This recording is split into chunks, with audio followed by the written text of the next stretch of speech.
ሰላም ቤተሰቦቼ እንዴት ናችሁ?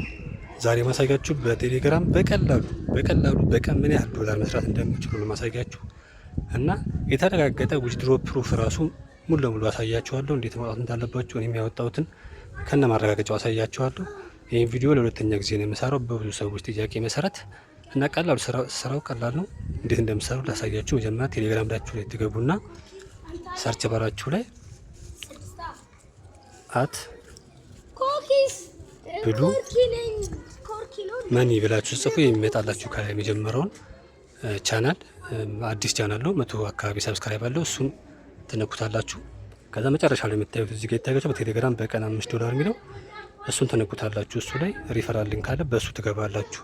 ብዙ ተመሳሳይ ቦቶች ስላሉ ትክክለኛውን ለማግኘት በዚህ ብትገቡ የተመረጠ ነው። ሊንኩን እንዴት ትነኩታላችሁ።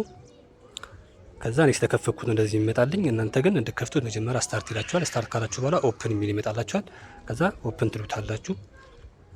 ምንም ውስብስብ ነገር የለውም። ከነ ማውጫው የተረጋገጠ አሳያችኋለሁ። ከዛ ይከፍትላችኋል። ቦቱ ይሄ ነው። ትንሽ እንጠብቀው እንዴ እስኪከፍት። ከከፈታችሁ በኋላ እንደዚህ ይመጣላችኋል። አሁን እዚህ ጋር ከላይ እንደምታዩት 0.5 የሚለው ስለሰራው እናንተ ምንም ስላልሰራችሁ መጀመሪያ ስትከፍቱት 00 ነው የሚለው። ከዛ ስራው ምንድነው? ከታች እንደምታዩቸው የተለያዩ ኦፕሽኖች አሉ። ለምሳሌ ቲክቶክ የሚል አለ፣ እዚህ ጋር ይታያችሁ ቲክቶክ አለ፣ ዩቲዩብ አለ። ስራዎቹ ወይ በቲክቶክ ወይ በዩቲዩብ ነው። ግን ለዛሬ ማሳያችሁ ቀላሉ ቲክቶክ ስለሆነ የቲክቶክን ስራ እንድትሰሩ ነው። ቲክቶክ የሚለውን ትነካላችሁ። ከዛ ስራው ይሄ ነው እንደምታዩት። ከዚህ ጋር ቲክቶክ ፎሎ የሚል አለ፣ ከታች ደግሞ ቲክቶክ ላይክ የሚል አለ። ሁለት ስራ ነው ያለው። ከፈለጋችሁ ላይኩን መስራት ትችላላችሁ፣ ከፈለጋችሁ ደግሞ ፎሎ ማድረጉን መስራት ትችላላችሁ። ለአንድ ፎሎ እዚህ ጋር እንደምታዩት $0.0030 ይሰጣችኋል ለአንድ ፎሎ ማለት ነው። ከታች ለላይኩ ደግሞ እንደምታዩት $0.0005 ይሰጣችኋል ለአንድ ላይክ። አጠቃላይ 2477 አካባቢ የላይክ ስራ አለ።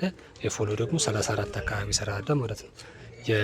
የላይኩ ከፎሎ ትንሽ ያንሳል። እንደምታዩት የላይኩ 0.030 ነው፣ የዚህ ደግሞ 5 ነው። አንዱን ሰርቼ ላሳያችሁ። የቲክቶክን ለመስራት ከፈለጋችሁ መጀመሪያ ከታች ስታርት አርኒንግ የሚለውን ተነኩታላችሁ። ከዛ እንደዚህ ሲመጣላችሁ ስታርት የሚለውን ተነኩታላችሁ። ከዛ እንደዚህ ይከፍትላችኋል ማለት ነው። ከዛ ኦፕን ቲክቶክ የሚለውን ከላይ እሱን አንዴ ስነኩት ቀጥታ ወደ ቲክቶክ ይከታችኋል። ከዛ የሚመጣላችሁን የቲክቶክ ቪዲዮ ላይክ አድርጋችሁ አሁን ለምሳሌ ይሄ ላይክ አድርጋችሁ ከዛ ወደ ቀጥታ ወደ ቴሌግራሙ ተመለሱና ከታች አይዲዲት የሚለው ይታያችኋል። አድርጌዋለሁ ማለት ነው። እሱን ትነኩታላችሁ። ያው ከታች እንደምታዩት ሰጥቶኛል ማለት ነው። 0.005 ማለት ነው። እንዲህ እያደረጋችሁ እየከፈታችሁ ሁሉንም ተራ በተራ የቲክቶኩንም የፎሎውንም የላይኩንም ከሰራችሁ በኋላ ገንዘባችሁን የቱ ጋር እንደምታዩ አሁን ለምሳሌ ሁለተኛው ስራ ነው። ይሄ ላይክ ካረኩ በኋላ ቀጥታ ተመልሼ አይዲዲት የሚለውን ነካለሁ። በቃ እንዲህ ይሄም ከታች እንደምታዩት እየደመረልኝ ነው። እንዲህ እያደረጋችሁ መስራት ትችላላችሁ። ከዛ የሰራችሁት የምታገኙት እዚህ ጋር ከታች ዋሌት የሚል ይታያችኋል። ዋሌት የሚለውን ስነኩት ይኸው እዚህ ጋር ከላይ እንደምታዩት አሁን 0.52 ምናምን ይላል።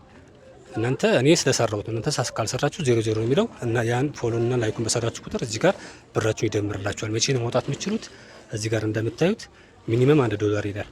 ለመውጣት ግዴታ $1 መሙላት አለበት። እኔ አሁን ለምሳሌ ለመውጣት እዚህ ጋር እንደምታዩት 0.47 ይቀረኛል። ለምን 0.5 ሰርቻለሁ፣ 0.52 ሰርቻለሁ፣ 0.4 ጨምርበት $1 ይሞላል። ከዛ ይሄ የምታዩት የጋን ቁልፍ ክፍት የሆነና ዊዝድሮ ማድረግ ይችላሉ። እና አሁን ለማረጋገጥ እናንተም እንድታረጋግጡ እንዴት እንዳወጣሁትና ያወጣሁበትን ማረጋገጫ ላሳያችሁ። እዚህ ጋር ይታያችሁ ዊዝድሮ የሚለው አሁን እናንተ ስከፍቱ 00 ነው የሚለው፣ ምክንያቱም ምንም አይነት በስላላወጣችሁ። የኔ ግን አሁን ዛሬ የሰራሁት $4.88 አውጥቻለሁ ማለት ስላወጣሁ ነው። እዚህ ጋር የጻፈልኝ ስታወጡት ነው እና ያወጣሁትን ላሳያችሁ አንዴ። ይኸው እዚህ ጋር ይታያችኋል። አማውንት $1.1 አውጥቻለሁ ማለት አጠራቅማችሁ አንድ ላይ ብዛት ማውጣት ትችላላችሁ። ከፈለጋችሁ አንዳንድ $1 ሲሞላ ማውጣት ትችላላችሁ። እኔ ለምሳሌ $1 ነው ያወጣሁት። ይሄ ያወጣሁት $1 ደግሞ ቀጥታ ዋሌት ላይ ላሳያችሁ። ጠብቁኝ። ተረስቶ ዋሌት ላይ ገብቼ አሁን ያወጣሁትን $1.16 የሚለውን ላሳያችሁ። ይሄው እዚህ ጋር ይታያችኋል። ምልክት ማድረግበት 1.6 የሚለው አሁን እሱ ከዛ ያወጣሁት ነው። ከዚህ ከላይ የምታዩቸው እንዳለ አንዳንድ ዶላሮች እየሰራው ያወጣዋቸው ናቸው። እናንተ እየሰራችሁ መውጣት ትችላላችሁ። ለመውጣት ምንድነው የምታደርጉት? ትመለሱና ወደ ቦቱ ፕሮፋይል የሚል አለ ከታች። ፕሮፋይል የሚለውን ከነካችሁት በኋላ ወደታች ትንሽ ከፍ ስታደርጉት እዚህ ጋር ኢሜይላችሁን እንድታስገቡት ይጠይቃችኋል። ከዛ ኢሜይላችሁን ያው ስላስገባሁት ነው እንደዚህ የመጣልኝ። እናንተ ግን እንድታስገቡ ሲጠይቃችሁ የምታስገቡት ምንድነው USDT BEO ከዚህ ጋር ይታያችሁ USDT BEP 20 ሚል አድሬስ ነው የምታስገቡት ብሩን ለማውጣት። ይሄኛውን አድሬስ ከየት ነው የምታገኙት ሚለውን ላሳያችሁ። ትረስት ዋሌታችሁ ላይ ትገቡና ትረስት ዋሌታችሁ ላይ ከገባችሁ በኋላ ይሄ ይታያችሁ USDT ሚለውን ትነኩታላችሁ። ከነካችሁት በኋላ ሪሲቭ ሚላል አይደል? ሪሲቭ ሚለውን ትነኩታላችሁ። ከዛ እዚህ ጋር ይሄኛው ነው የእናንተ አድሬስ ከታች ያለው ማለት ነው። ኮፒ ሚለውን ብቻ ትነኩታላችሁ። አንዴ ኮፒ ካደረጋችሁት በኋላ ኮፒ ሆነ ተመለሱና እዚች ጋር አሁን ኮፒ ያደረጋችሁትን አድሬስ ታስገቡና ሴቭ ትሉታላችሁ። አለቀ። ከዛ በኋላ ልክ እዚች ጋር የሰራችሁት ዶላር እዚች ጋር $1 ሲሞላ ይሄ የጋን ቁልፍ ይከፈታል። ዊድሮ ስትሉት ቀጥታ ወደ ዋሌታችሁ ይገባል ማለት ነው። በእርግጠኝነት ተጠቀሙበታላችሁ። ያገባችሁ ነገር ቲክቶክ ኮሜንት ላይ ጠይቁ። ማንኛውም ነገር መለስላችኋለሁ። ሞክሩት፣ ዛሬውኑ ጀምሩት። በቀጣይ ቪዲዮም እንድንገናኝ ቻናሉን ሰብስክራይብ አድርጉ።